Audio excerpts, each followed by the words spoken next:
If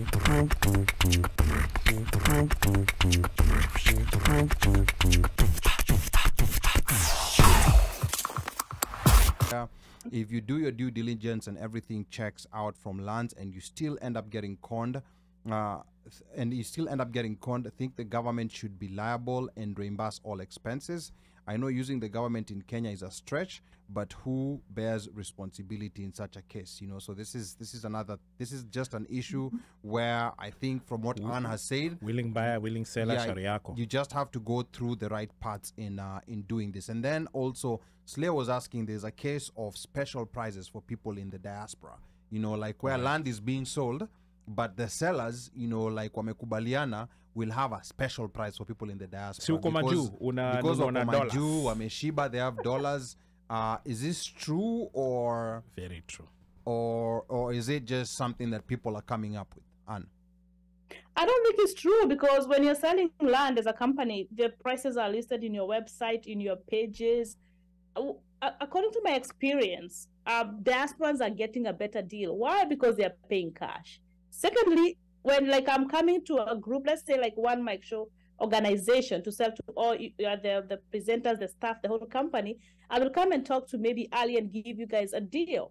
So you are able to get people who are together and you can buy them, you can give them a good deal. I think diasporans get better rates because they are loyal. When they start buying something, they finish it. You're not going to have any problems with the diasporan.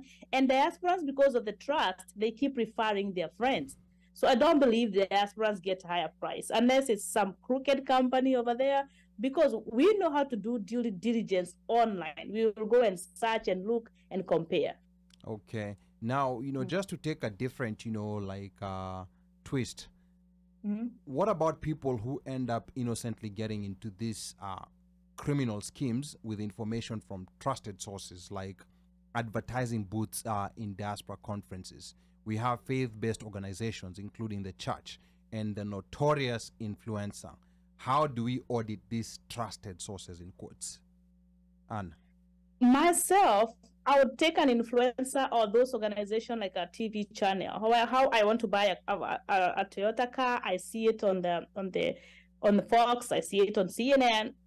They're just people they're messengers told to tell you something. So I would never put any trust on a messenger as a buyer. They're there for brand awareness. You did not know about this product. Now you know it. You can ask them questions about the land, where it is. They will help you with all this.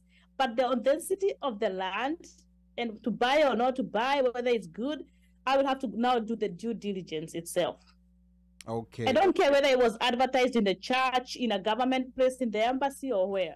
but you see the problem here when this information is coming from a trusted source, because you have to remember that there's people who trust the church. Relatives is one thing, but the church, for example, there's people who trust the church, or there's people who trust these big organizations in the diaspora. There's like women organizations, and then you see someone coming advertised there, and then you start hearing people complain a couple of months or a couple of years down the line at, oh, we paid for this and this did not happen. Is there like any system of maybe even trying to educate or inform these trusted sources, because they may be doing it innocently, but because people trust them, a lot of people end up getting trapped into that same loop? Anne? I'll tell them, no matter how a person looks, which vehicle they came with, channel, I will not trust anybody. Remember Gakuyo or those people of before who conned people, some of them were bishops.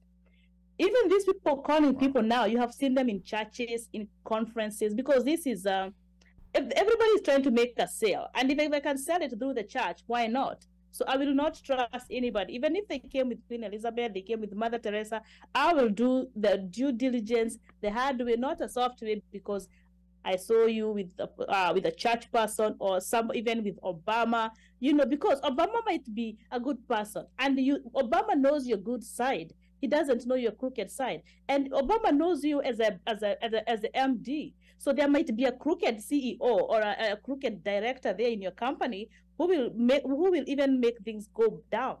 You see? So I'll just say trust, but verify, and then verify again.